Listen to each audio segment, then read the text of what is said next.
Hello दोस्तों, आज मैं आपको जो कहानी सुनाने जा रही हूँ, ये कहानी है गरीब सहेली की शादी की। तो चलिए दोस्तों, देखते हैं आज की ये कहानी।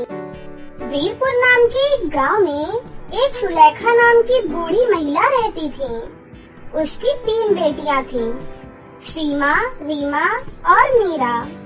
सुलेखा का पति बहुत साल पहले एक हादसे में मर गया था, जिसके बाद से सुलेखा अकेली पड़ गई थी और तीनों बेटियों की परवरिश सुलेखा ने अकेले ही की। सुलेखा बहुत ही गरीब थी और खाने के लिए एक समय का भोजन का इंतजाम भी बहुत मुश्किलों से वो कर पाती थी। सुलेखा घर घर जाकर लोगों का काम करती थी। उससे जो भी कुछ पैसे मिलते थे, उससे ही घर का खर्च चलाती थी। ऐसे ही एक दिन, बेटा, मैं काम के लिए जा रही हूँ, तुम तीनों भी अपने अपने काम कर लेना और अपना ध्यान रखना। हाँ हाँ माँ, फिक्र मत करो, हम सारे काम कर लेंगे और हम तीनों अपना ध्यान भी रख लेंगे। माँ, आज मैं भी आपके साथ काम पर चलती हूँ और आपकी मदद करवा दूंगी। नहीं मेरी बच्ची, नहीं, मैं कर लूंगी। तुम मेरी फिक्र मत करो बेटा, मुझे पता है तुम मुझसे बहुत प्यार करती हो, इसलिए मेरी मदद करना चाहती हो ना। अब हम बड़े हो गए हैं ना माँ, तो आपको घर में ही रहना चाहिए और आपको आराम करना चाहिए। अब हम जाकर आपके बदले का काम कर सकते हैं माँ। नहीं बेटा, मुझे ये काम करने दो। मैं चाहती हूँ कि तुम्हें ये काम कभी भी ना करना पड़े। मेरी बच्चियों, अब तो तुम्हारी शादी की भी उम्र होती जा रही है। मुझे तो समझ ही नहीं आ रहा कि मैं तुम्हारी शादी कैसे करवाऊंगी। माँ, आप फिक्र मत करो, सब देखा जाएगा वक्त आने पर। ऐसा कहकर सुलेखा काम पर चली जाती है और अपने काम में लग जाती है। यहाँ घर पर दोनों सीमा और रीमा मीरा से बहुत ही ज्यादा चिढ़ती थी, क्योंकि सुलेखा अपनी छोटी बेटी मीरा से बहुत प्यार करती थी। सीमा और रीमा हमेशा ही सुलेखा के जाने के बाद मीरा से सारे घर का काम करवाती थी, पर सुलेखा को इस बात की बिल्कुल भी खबर नहीं थी और उसे अपनी बेटियों पर बहुत विश्वास था और वो तीनों को ही बहुत ही ज्यादा प्यार करती थी। रीमा देख रही है ना, दिन ब दिन माँ से ये कितना चिपकती जा रही है। जब देखो माँ को मक्खन लगाते रहती है। माँ भी इसकी बातों में आकर इसी से प्यार करती रहती है, हमसे नहीं करती।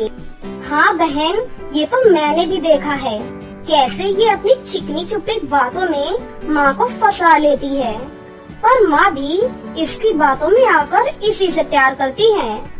हमें इसका कुछ न कुछ बंदोबस्त करना ही होगा। हाँ बहन, वो दोनों कुछ उपाय सोचने लगती हैं। रात को सुलेखा घर आती है। सीमा अपनी माँ को फंसाने की कोशिश करती है। माँ से चिकनी चुपड़ी बातें करती है, सिर्फ दिखावे के लिए। माँ, तुम बहुत थक गई होगी ना, क्यों ना मैं आपकी पैर दबा दूं, जिससे आपके पैरों में दर्द नहीं होगा। और माँ, मैं आपका सर दबा दूंगी। अरे नहीं नहीं मेरी बच्चियों, इसकी कोई जरूरत नहीं है, मैं बिल्कुल ठीक हूँ। अच्छा ये बताओ, तुमने खाना खाया या नहीं? हाँ, हम सब ने खाना खा लिया है, बस काफी रह गई हैं।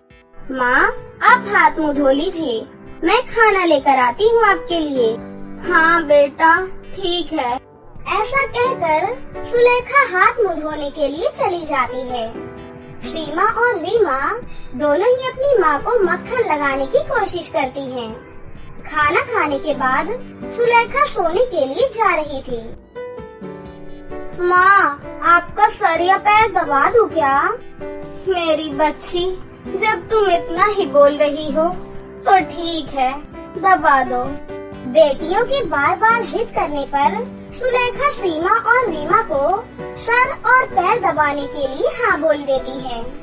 कुछ देर तक जब दोनों हाथ और पैर दबा रही होती हैं, तो वो थक जाती हैं और अपनी माँ से बोलती है, माँ, दर्द खत्म हो गया क्या? मैं थक गई हूँ। बेटी, अभी तो तूने शुरू ही किया था, तू इतनी जल्दी थक गई? रीमा, तू भी थक गई है क्या? हाँ माँ, मैं भी थक गई हूँ। वैसे तो इतना बोल रही थी तुम दोनों कि आपके सर और पैर दबा दूं। अब हाँ बोल दिया तो तुम दोनों से हो ही नहीं रहा है। कितनी कमजोर हो तुम दोनों। अपनी छोटी बहन से कुछ सीखो। जाओ तुम दोनों, जाकर सो जाओ और मीरा को मेरे पास भेज देना। क्यों माँ, क्या हुआ? उसे क्यों आपके पास भेजना है? बेटा, मुझे उससे कुछ बात करनी है। क्या बात करनी है माँ? आप हम दोनों को बताओ। हम दोनों हैं ना? हाँ माँ, हम दोनों हैं तो हमें बताओ ना, क्या बात है? आप मीरा को क्यों परेशान करती हो? वो तो बेचारी थक कर सो गई होगी। अरे नहीं मेरी बच्चियों, वो इतनी जल्दी सोने वाली नहीं है। जब तक वो मुझे नहीं सुला देती, उसे नींद नहीं आती। वो बात कर ही रहे होते हैं कि मीरा कमरे में आ जाती है। मीरा को देखकर सीमा और रीमा दोनों बहुत ही ज्यादा चिढ़ जाती हैं और गुस्से में अपने कमरे में चली जाती हैं। मीरा अपनी माँ के पास जाकर सर और पाँव दबाने लगती है। पता नहीं बेटा, इन दोनों का क्या होगा। दोनों पता नहीं क्या करती रहती हैं, बड़ी ही जल्दी थक जाती हैं। पता नहीं इनका क्या होगा। क्या माँ, तुम भी ना फालतू में ही फिक्र करती रहती हो। सब कुछ ठीक हो जाएगा, आप इतना ज्यादा मत सोचा करो। ऐसा कहकर सुलेखा मीरा को सोने के लिए बोल देती है और खुद भी सो जाती है। सुलेखा की सभी आस पड़ोस में रहने वाले लोग मीरा की बहुत तारीफ करते रहते थे और हमेशा मीरा की ही बात किया करते थे। अगर सुलेखा के घर में कोई भी मेहमान आता तो वो भी मीरा की तारीफ किया करता। इस बात से सीमा और रीमा दोनों गुस्सा हो जाते थे।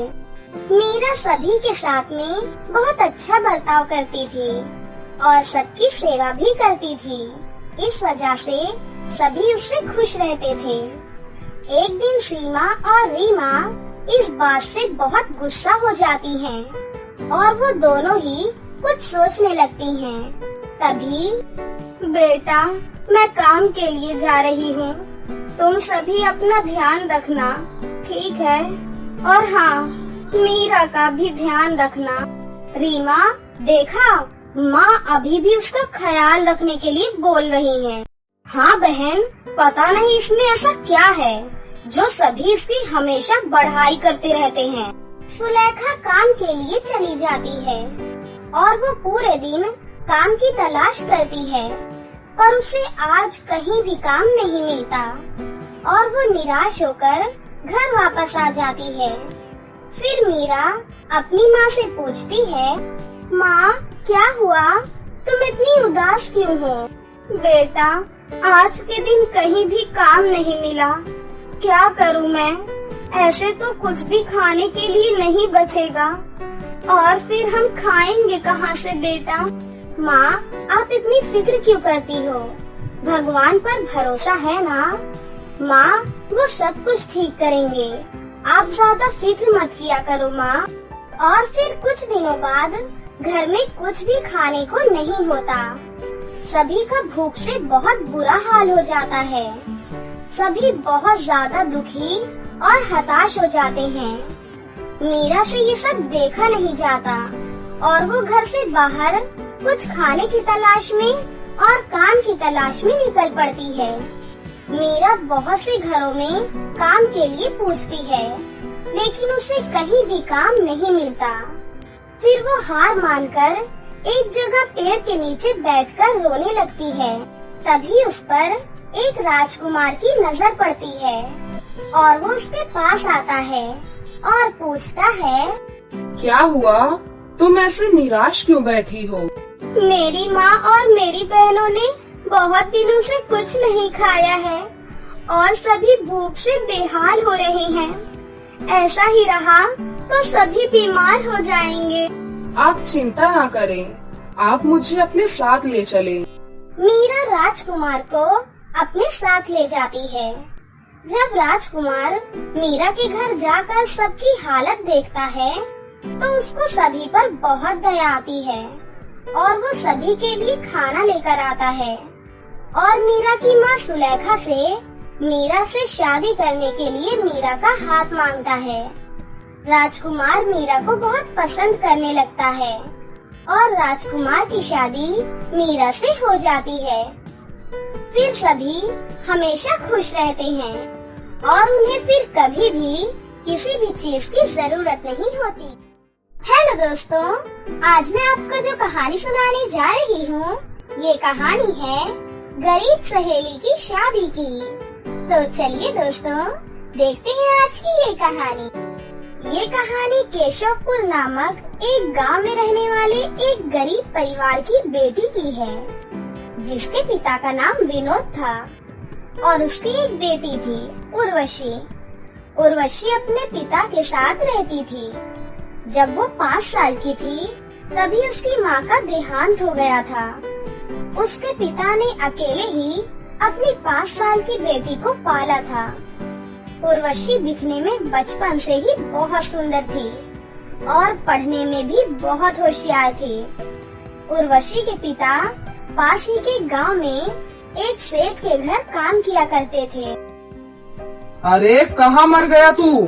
जल्दी मेरे जूते ला, मुझे वरुण के स्कूल जाना है। आज मेरे बेटे की परीक्षा का रिजल्ट आ रहा है, मुझे टाइम से पहुंचना है।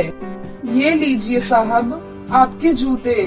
सेठ खूब तैयार होकर अपने बेटे के स्कूल जाता है, लेकिन जब उसको अपने बेटे का रिजल्ट मिलता है तो वो गुस्से में घर आता है और अपने बेटे को खूब डांटता है, क्योंकि वरुण की परीक्षा में बहुत ही कम नंबर आए थे। और दूसरी तरफ विनोद जब अपने घर जाता है तो उसकी बेटी उर्वशी जल्दी से अपने पिता के पास आती है। पिताजी, ये देखिए, मैं अपनी क्लास में फर्स्ट आई हूँ। अरे वाह मेरी बेटी, शाबाश। विनोद और उर्वशी बहुत खुश थे। सब सही से चल रहा था और समय बीतता गया। अब उर्वशी बड़ी हो गई थी और वो कॉलेज जाने लगी थी और दूसरी तरफ सेठ का बेटा वरुण भी बड़ा हो गया था और वो उर्वशी के साथ ही कॉलेज में उससे एक बड़ी क्लास में पढ़ता था। लेकिन वो कॉलेज में पूरा दिन अपने दोस्तों के साथ घूमता रहता था और पढ़ाई पे कुछ खास ध्यान नहीं देता था। ऐसे ही एक दिन, उर्वशी बेटा, मुझे जल्दी से खाना दे दो, मुझे जल्दी जाना है। सेठ ने आज मुझे जल्दी बुलाया है।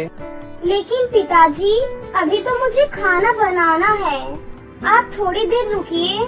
नहीं बेटा, अभी मैं चलता हूँ, नहीं तो सेठ गुस्सा होगा और बाहर कुछ खा लूँगा मैं। विनोद जल्दी से सेठ के घर के लिए निकल जाता है। उर्वशी खाना बनाती है और सोचती है, पिताजी को सेठ जी के घर खाना दे आती हूँ और वहीं से कॉलेज भी चली जाऊंगी।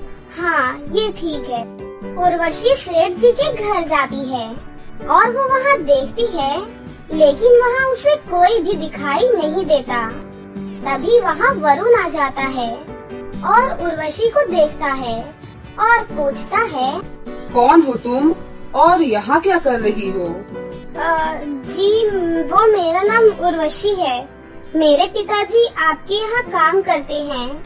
मैं उनको बस खाना देने के लिए आई हूँ। अच्छा, तो तुम विनोद अंकल की बेटी हो।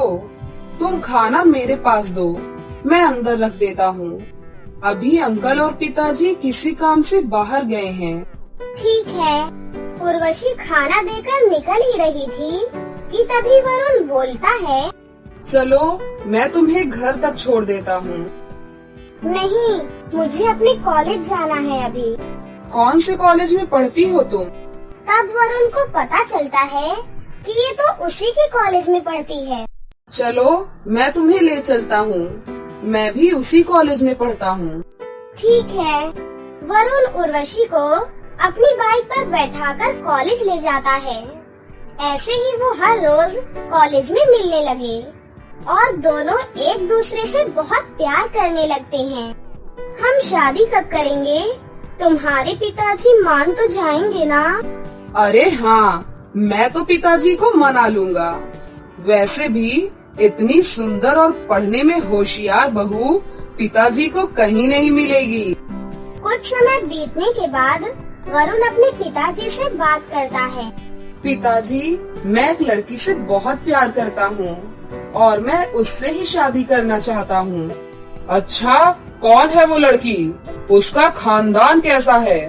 पिताजी, वो जो हमारे विनोद अंकल की बेटी है वो। क्या? अपना विनोद जो हमारे यहाँ काम करता है? तुम्हारा दिमाग तो ठीक है ना? तू इस घर के नौकर की बेटी को अपने घर की बहू बनाना चाहता है? पिताजी, वो बहुत अच्छी लड़की है और पढ़ने में बहुत होशियार है। ये पढ़ाई लिखाई की बात है, तू मुझे मत समझा। मैं सिर्फ इतना जानता हूँ कि तेरी शादी किसी बड़े घर में ही होगी और वो नौकर की बेटी कभी इस घर की बहू नहीं बन पाएगी। वरुण गुस्से में वहाँ से चला जाता है। दूसरे दिन जब विनोद काम पर सेठ के घर आता है तो सेठ विनोद को बहुत बुरा भला बोलता है और उसे काम से भी निकाल देता है और विनोद बेचारा दुखी होकर घर चला जाता है। विनोद जब अपने घर जाता है तो उर्वशी अपने पिता को ऐसे उदास देखकर उनके पास जाती है और उनसे पूछती है, क्या हुआ पिताजी, आप इतने दुखी क्यों हो? क्या हुआ? सब ठीक तो है ना? विनोद उर्वशी को वो सारी बातें बताता है और ये भी बताता है कि सेठ ने उसे काम से निकाल दिया है। पिताजी, मुझे माफ कर दीजिए, मेरी वजह से ही ये सब हो रहा है। और दूसरी तरफ वरुण पूरी तरह उर्वशी के प्यार में पागल हुआ था। वो तो बस अब उर्वशी से ही शादी करना चाहता था और किसी से भी नहीं। और उसके पिता बस यही सोच रहे थे कि वो उस गरीब बेटी से अपने बेटे की शादी कैसे होने से बचाएं। कुछ दिन ऐसे ही गुजर गए, लेकिन अपने बेटे की जिद के कारण विनोद के घर रिश्ता लेकर उन्हें जाना ही पड़ा। एक दिन सुबह सुबह विनोद के दरवाजे पर कोई आया। उर्वशी बेटा, जरा देखो तो कौन आया है। पिताजी, वो सेठ जी आए हैं। सेठ विनोद से बात करता है और शादी के लिए मान जाता है। सब कुछ सही से हो रहा था, लेकिन सेठ इस शादी से बिल्कुल भी खुश नहीं था। उसे पता था कि विनोद से दहेज में उसे कुछ भी नहीं मिलेगा। शादी वाला दिन आ गया। सब शादी की तैयारियों में लगे थे और बारात आने का समय हो गया था। विनोद ने जो भी अपनी जमा पूंजी इकट्ठी की थी वो सब आज अपनी बेटी की शादी में लगा दी थी। घर के बाहर बारात आ गई थी। सब बहुत खुश थे, सिर्फ सेठ को छोड़कर। तभी सेठ विनोद को बुलाता है और कहता है, मुझे तुमसे अकेले में कुछ बात करनी है। सेठ और विनोद कमरे में जाते हैं। देख विनोद, मैं अपने बेटे की शादी तेरी बेटी से तभी करूँगा जब तू दहेज में अपनी बेटी को 5 लाख रुपए देगा। सेठ जी, आप ये क्या कह रहे हो? मैं कहाँ से इतने सारे पैसे दूंगा? आप तो सब जानते हो, जो कुछ भी मेरे पास था मैंने सब अपनी बेटी की पढ़ाई में और अब उसकी शादी में लगा दिया है। मेरे पास अब कुछ भी नहीं है सेठ जी। देख, ये सब कुछ मैं नहीं जानता। तेरी बेटी की डोली तभी उठेगी जब तू मुझे 5 लाख रुपए देगा। विनोद अपनी पगड़ी उतारकर सेठ के कदमों में रख देता है और उससे बोलता है, उसके घर की इज्जत अब आपके हाथों में है। मैं कुछ नहीं जानता। अगर तू पैसे नहीं दे सकता तो अपने घर को मेरे नाम कर दे। विनोद बेचारा बहुत रोता है और अपने घर के पेपर सेठ को दे देता है और दोनों बाहर आ जाते हैं। और उनकी ये सारी बातें उर्वशी दूसरे कमरे में सुन रही थी। वरुण जब उर्वशी को हार पहनाने लगता है तभी, रुको, मुझे शादी नहीं करनी। जो एक पिता का दर्द नहीं समझ सकता कि कैसे अपनी पूरी उम्र की कमाई पिता एक ही दिन में लुटा देता है और इतने प्यार से पाली हुई बेटी किसी दूसरे इंसान को सौंप देता है। ये सोच करके शायद ये भी उससे उतना ही प्यार करेंगे जितना कि उसके पिता उसे करते हैं। तुम जैसे लालची लोगों की जगह तो जेल में है। चलो वरुण बेटा, हमें ऐसे गरीब परिवार में शादी नहीं करनी। उर्वशी, मुझे कोई दहेज नहीं चाहिए, मुझे सिर्फ तुमसे शादी करनी है। वरुण, अगर तुम्हें इससे ही शादी करनी है तो मेरे घर के दरवाजे तुम्हारे लिए हमेशा के लिए बंद हो जाएंगे। सेठ वहाँ से चला जाता है और वरुण उर्वशी से शादी कर लेता है। वरुण, उर्वशी और विनोद साथ में रहने लगते हैं। उन दोनों को अच्छी नौकरी भी मिल गई थी। कुछ महीनों के बाद वरुण के पिता को भी अपनी गलती का एहसास हो जाता है और वो विनोद से माफी मांगता है और विनोद भी उसे माफ कर देता है और फिर उसके बाद से सभी हंसी खुशी एक साथ रहने लगते हैं। हेलो दोस्तों, आज मैं आपको जो कहानी सुनाने जा रही हूँ, ये कहानी है विधवा बहू की शादी की।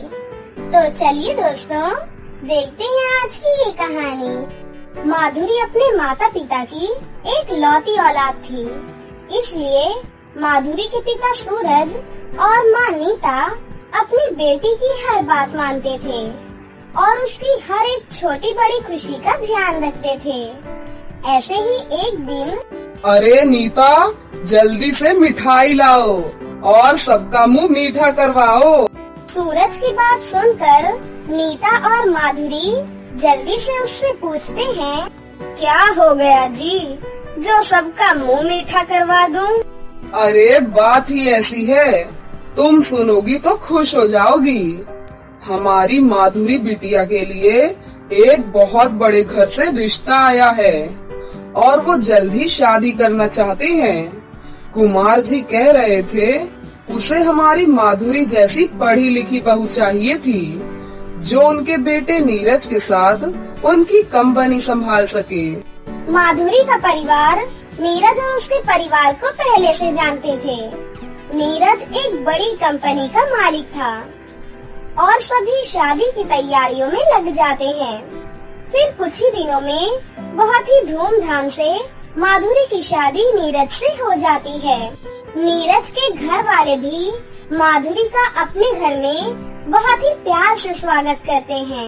भाभी, कमरे में जाने से पहले हमको कुछ शगुन देना पड़ेगा, बिना शगुन के आप अंदर नहीं जा सकती। करण की बात सुनकर सब जोर जोर से हंसने लगते हैं। कल से कंपनी में मेरे साथ चलना और काम करना, तब शगुन मिलेगा तुम्हें। क्या भाई, आप भी हर समय काम की बातें करते रहते हो? बेटा, ये शगुन लिए बिना मानेगा नहीं। फिर माधुरी करण को शगुन देती है। सब इस शादी से बहुत खुश थे। शादी के 2 दिन बाद नीरज सुबह सुबह कंपनी जाने के लिए तैयार हो जाता है। मैं भी चलूं क्या आपके साथ? अभी अभी तो हमारी शादी हुई है, अभी तुम घर पर आराम करो और अभी बुआ जी यही हैं, उनके साथ बातें करो, नहीं तो वो बोलेंगी कि बहू रानी को अपने साथ लेकर चला गया। ठीक है। माँ, पिताजी, मैं कंपनी के लिए निकल रहा हूँ। माधुरी को भी लेते जा अपने साथ में। माधुरी को अभी घर पर ही छोड़ रहा हूँ, वो कुछ दिनों बाद मेरे साथ कंपनी चलेगी। और फिर नीरज चला जाता है। बहू को काम पर ले जाने की क्या जरूरत है, बहुएं तो घर संभालने के लिए बहुत हैं।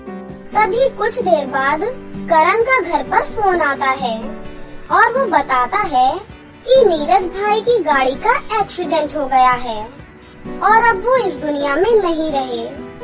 ये सुनकर कुमार तो मानो जैसे सुन हो गया हो। क्या हुआ जी? किसका फोन था? कुमार की आंखें आंसुओं से भरी हुई थीं और वो कुछ बोल तक नहीं पा रहा था। कैसे भी हिम्मत करके वो नीलम और माधुरी को सब बताता है। ये क्या बोल रहे हैं आप? मेरे नीरज को कुछ नहीं हुआ है। मुझे मेरे बेटे से मिलना है। ये नहीं हो सकता। वो मुझे छोड़कर नहीं जा सकते। और तभी कुछ देर में करण अपने भाई नीरज को लेकर घर आता है। पूरे घर में रोने की आवाजें आ रही थी। माधुरी के माँ पिता भी वहाँ पर आते हैं और वो सब बहुत दुखी थे। एक ही पल में सारी खुशियाँ छीन गई थी। माधुरी जो 2 दिन पहले ही दुल्हन बनी थी, अब वो विधवा हो जाती है। फिर कुछ ही देर में नीरज का अंतिम संस्कार हो जाता है। माधुरी के माँ पिता अपनी बेटी के लिए बहुत दुखी थे। नीता माधुरी की सास से बोलती है, बहन जी, क्या हम माधुरी को कुछ दिनों के लिए अपने साथ ले जाएं? यहाँ रहेगी तो नीरज को याद करके बहुत दुखी होगी। यहाँ हर एक चीज उसे नीरज की याद दिलाएगी। मुझे कहीं नहीं जाना माँ। मुझे नीरज की यादों के साथ यहीं रहना है। तभी नीरज की बुआ कुछ औरतों के साथ वहाँ आती है, जिन्होंने सफेद रंग के कपड़े पहने हुए थे। जो होना था वो हो गया। अब माधुरी को नीरज की विधवा बनकर ही रहना होगा। फिर बुआ उन औरतों से कहती है, अंदर ले जाकर इसे सफेद साड़ी पहना दो, फिर इसका मुंडन कर दो। अरे दीदी, आप ये क्या बोल रही हो? ये सब करना जरूरी है क्या? हाँ, सब जरूरी है। एक विधवा को कैसे रहना है, ये आजकल के लोग क्या जाने। तभी तो इन औरतों को लेकर आई हूँ। मेरी बेटी के बाल मत काटो। देखिए, आप कुछ मत बोलो। जो करना है करने दो। अब विधवा को विधवा की तरह ही रहना होगा ना। माधुरी को तो कुछ समझ ही नहीं आ रहा था कि ये सब उसके साथ क्या हो रहा है। वो बस फूट फूट कर रोई जा रही थी।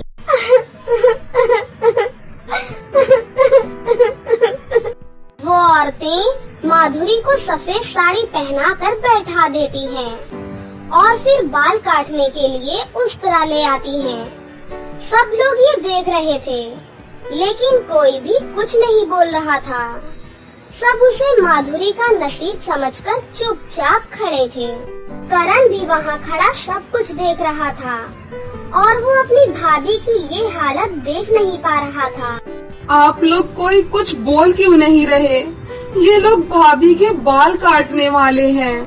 सबको ऐसे बुत बने देख करण मंदिर से सिंदूर लाता है और वो माधुरी की मांग भर देता है। माधुरी करण को एक जोरदार थप्पड़ मारती है।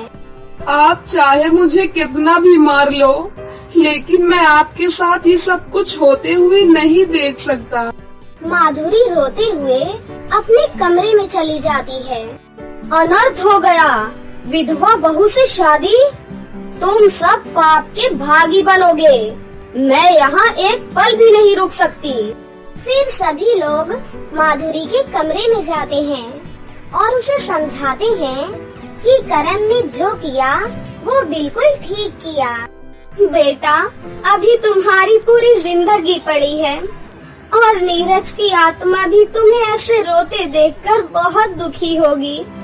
हम जानते हैं नीरज को भूलकर दूसरी शादी करना आसान नहीं है, लेकिन तुम्हारी खुशी के लिए हम सब तुम्हारी शादी अब करण से करवाना चाहते हैं।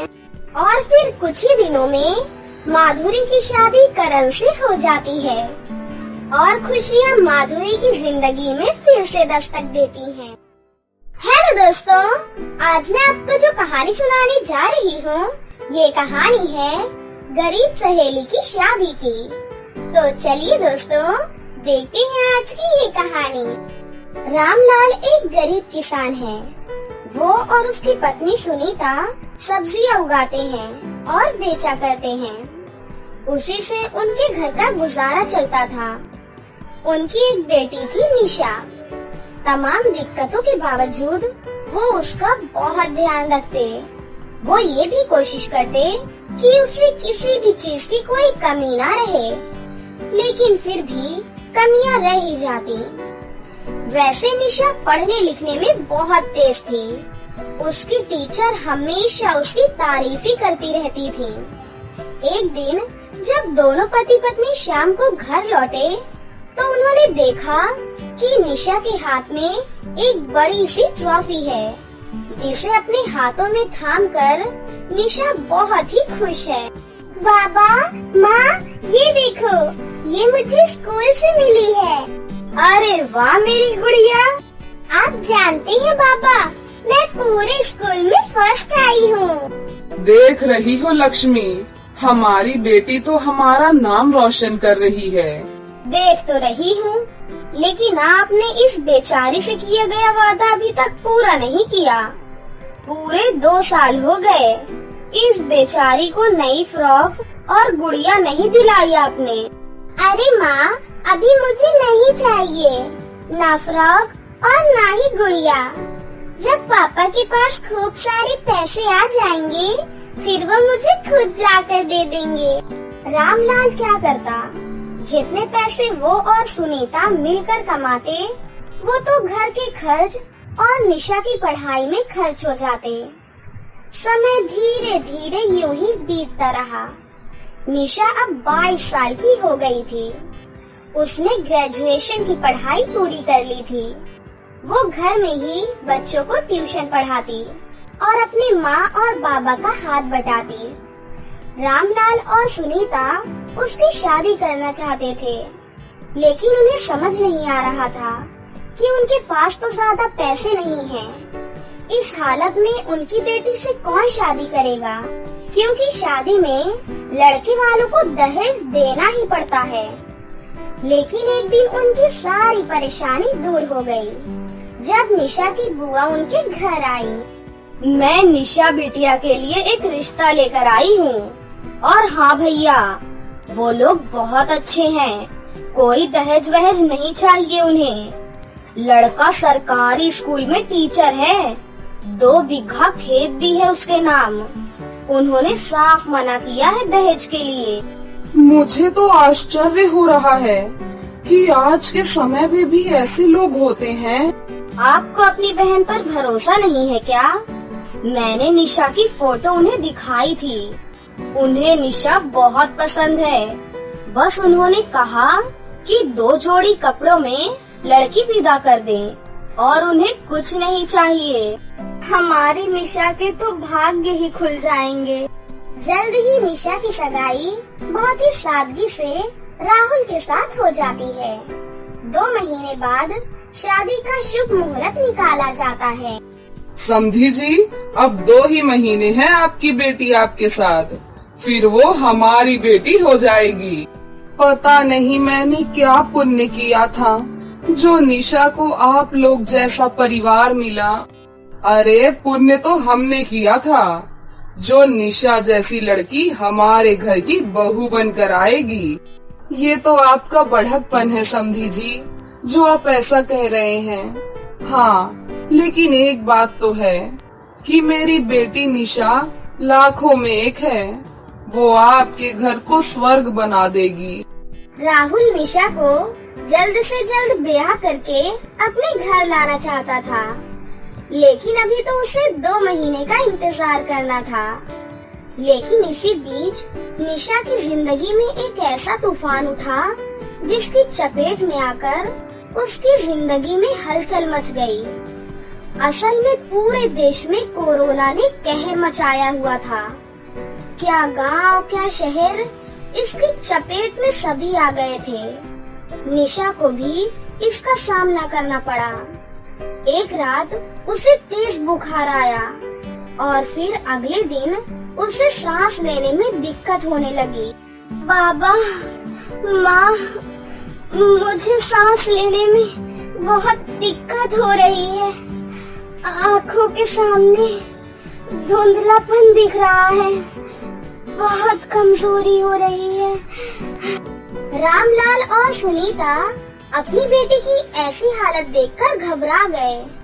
वो उसे तुरंत गांव के अस्पताल में लेकर गए।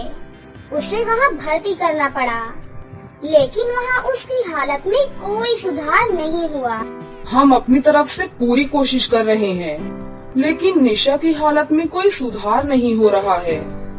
आप लोग इसे लेकर शहर के हॉस्पिटल में जाइए, वहीं कुछ हो सकता है। रामलाल और सुनीता निशा को लेकर शहर के हॉस्पिटल में गए, लेकिन वहाँ के भी हॉस्पिटल की स्थिति डरावनी थी। निशा का हॉस्पिटल की जमीन पर ही इलाज शुरू हुआ। दवा, ऑक्सीजन सिलेंडर, एम्बुलेंस, इन सब में सुनीता के सारे गहने बिक गए। उधर निशा के होने वाले ससुराल में जब उसे कोरोना होने की बात पता चली तो उनके मानो रंग ही बदल गए।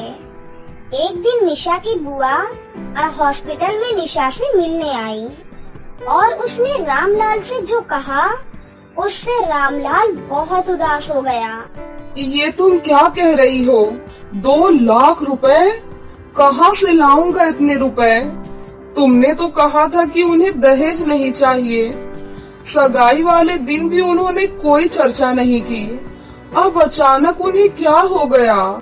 वही तो मेरी समझ में कुछ नहीं आ रहा है। हमने तो कुछ पैसे और गहने रखे थे निशा की शादी के लिए, लेकिन वो सारे निशा के इलाज में खर्च हो गए। 15 दिन बाद निशा बिल्कुल स्वस्थ होकर अपने घर आ गई। हालांकि उसे अभी भी बहुत कमजोरी थी। रामलाल और सुनीता ने उसे ये नहीं बताया कि उसके ससुराल वाले 2 लाख रुपए मांग रहे हैं। इस बीच निशा की बुआ फिर उनके घर आई और उन्होंने कहा कि निशा के ससुराल वाले अब एक मोटरसाइकिल की भी मांग कर रहे हैं। रामलाल को कुछ समझ नहीं आ रहा था, आखिर वो लोग इतने कैसे बदल गए। असल में राहुल के पिता निशा से अब अपने बेटे की शादी ही नहीं करना चाहते थे, इसलिए उन्होंने फिजूल चीजें मांगना शुरू कर दी थी। इसका कारण था निशा को कोरोना होना। उन्हें लगता था कि निशा की बीमारी उनके बेटे को भी लग सकती है, जबकि निशा की बीमारी बिल्कुल ठीक हो गई थी। हालांकि राहुल को इस बारे में कुछ भी पता नहीं था कि उसके पिता अब निशा के परिवार से बार बार दहेज की मांग कर रहे हैं। हाँ सुनीता, मैंने अच्छी तरह से सोच लिया है। अरे अब एक ही तो बेटी है हमारी, अपने घर चली जाए और क्या चाहिए। मैंने खेत बेचने की बात मुनीम से कर ली है, बदले में 2.5 लाख रुपए मिल जाएंगे। फिर हमारा गुजारा कैसे चलेगा? अरे किसी दूसरे के खेत में काम कर लेंगे। अब कितनी जिंदगी बची है हमारी, लेकिन निशा के पास तो पूरा जीवन है जीने के लिए। रामलाल ने खेत बेचने का निर्णय कर लिया। इस बीच एक और घटना घटी। राहुल की मुलाकात निशा की बुआ से हुई। दोनों की बातचीत से निशा की बीमारी का पता लगा। उसे ये भी पता लगा कि उसके पापा अब नहीं चाहते कि निशा से उसकी शादी हो, इसलिए वो बार बार दहेज की मांग कर रहे हैं। इसलिए आज फिर से उन्होंने फ्रिज और टीवी की भी मांग की है। उसे ये भी पता लगा कि रामलाल उसके पिता की मांग को पूरा करने के लिए अपना खेत बेच रहे हैं। राहुल को जब ये सारी बातें पता लगी तो उसे बहुत शर्मिंदगी महसूस होने लगी।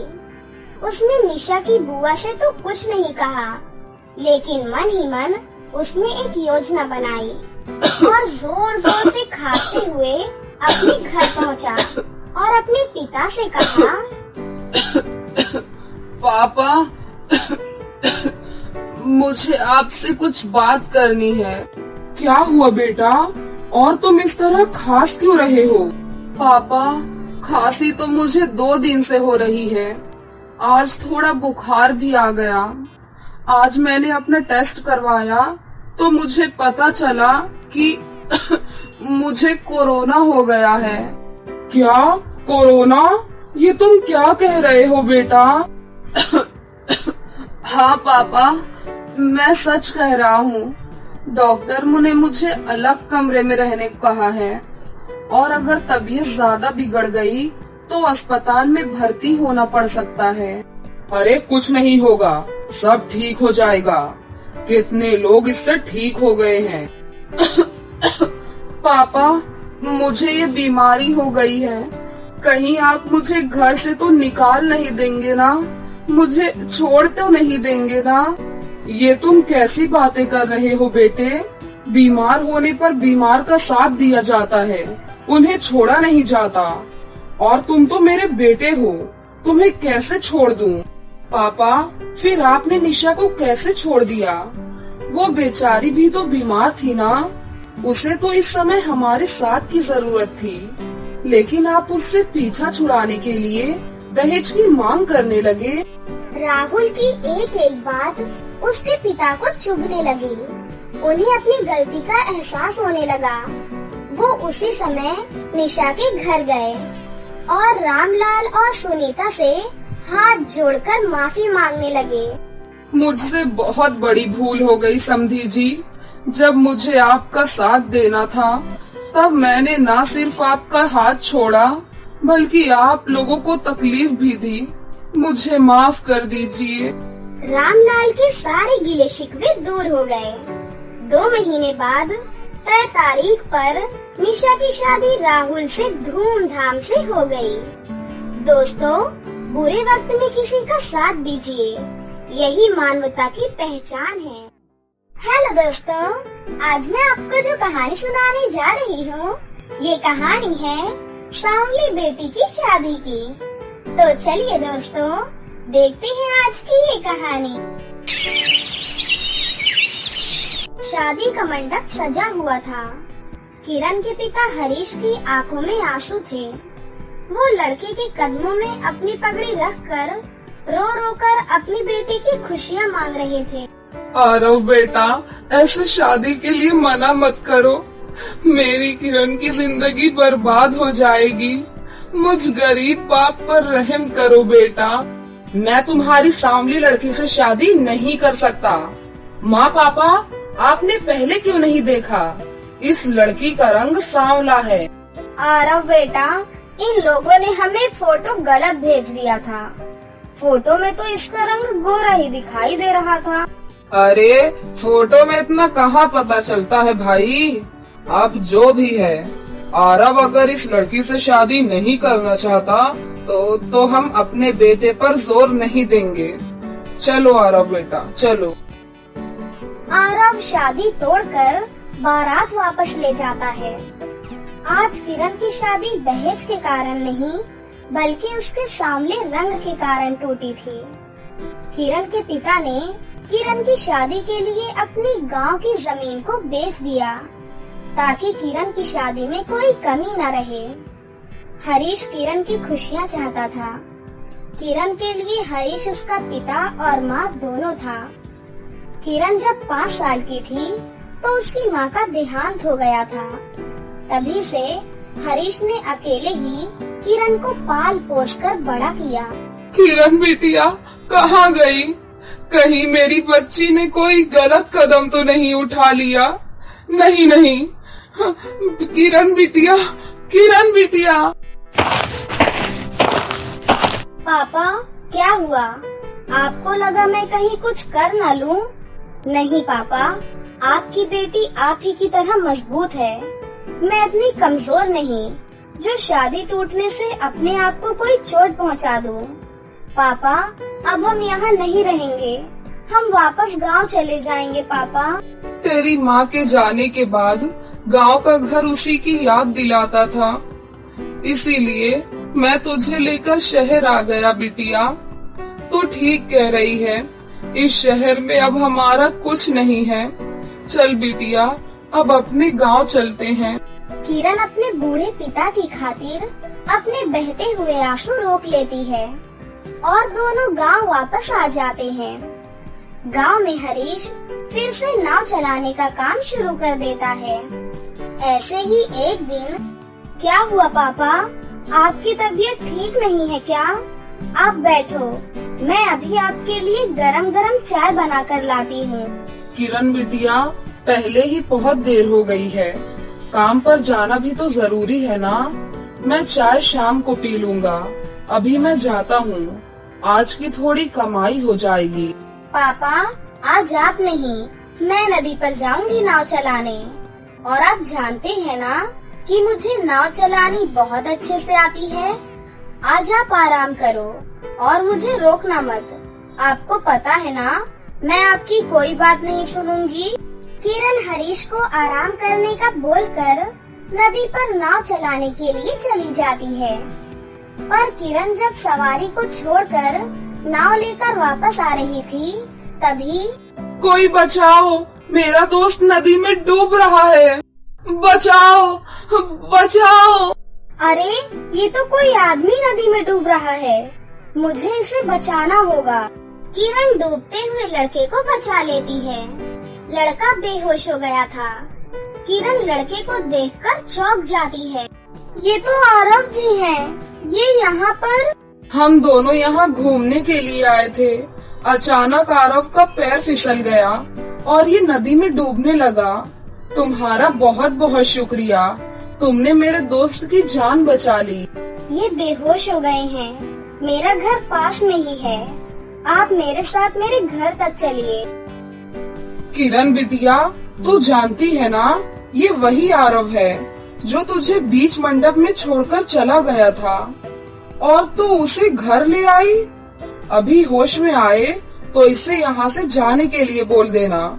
मैं नहीं चाहता कि इसे देखकर तू और दुखी हो और तेरे जख्म ताजा हो जाएं।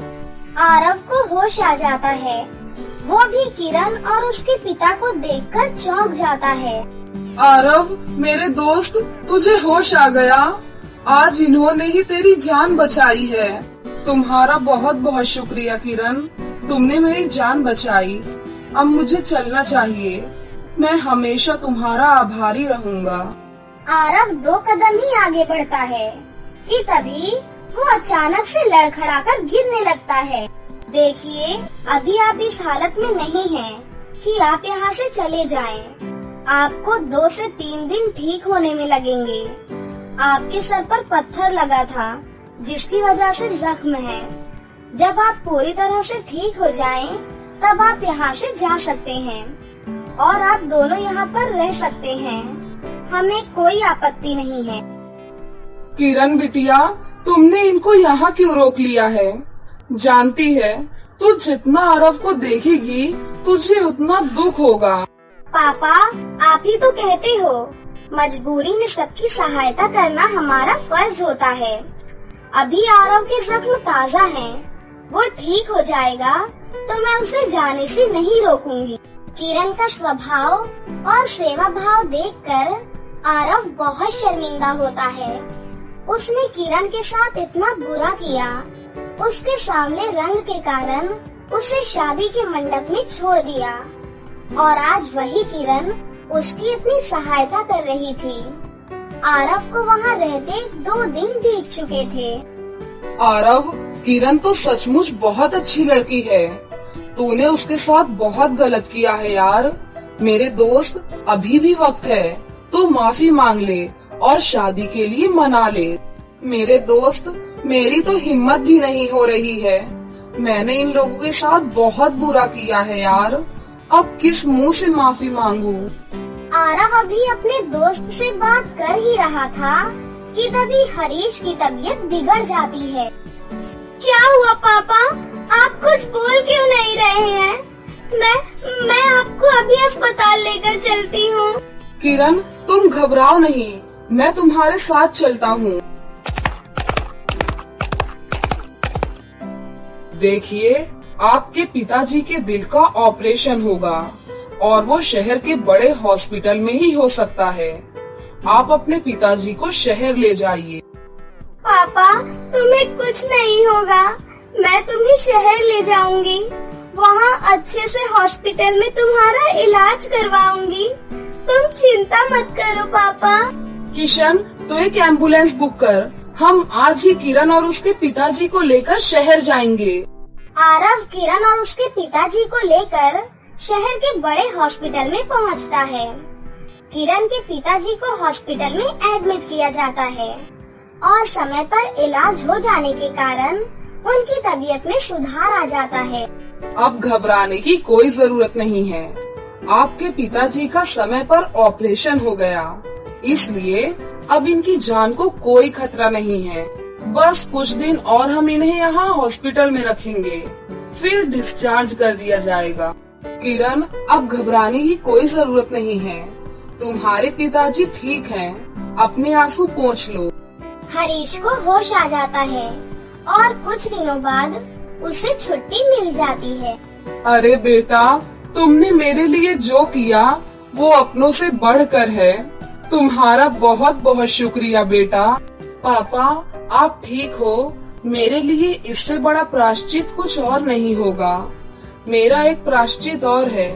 मुझे एक प्रायश्चित और करना है। जो भूल मैंने उस दिन की थी, उस भूल का पछतावा मुझे आज हुआ है। मैं उसको सुधारना चाहता हूँ। मैं आपसे किरण का हाथ मांगता हूँ और मैं जानता हूँ मुझे किरण से अच्छी लड़की कोई और मिल ही नहीं सकती। किरण लाखों में एक है। किरण, क्या तुम मुझसे शादी करोगी? हे प्रभु, तूने मेरी बच्ची की जिंदगी में खुशियाँ भर दी। तेरा लाख लाख शुक्र है प्रभु। और फिर कुछ ही दिनों बाद आरव और किरण की शादी हो जाती है और किरण का जीवन खुशियों भरा हो जाता है।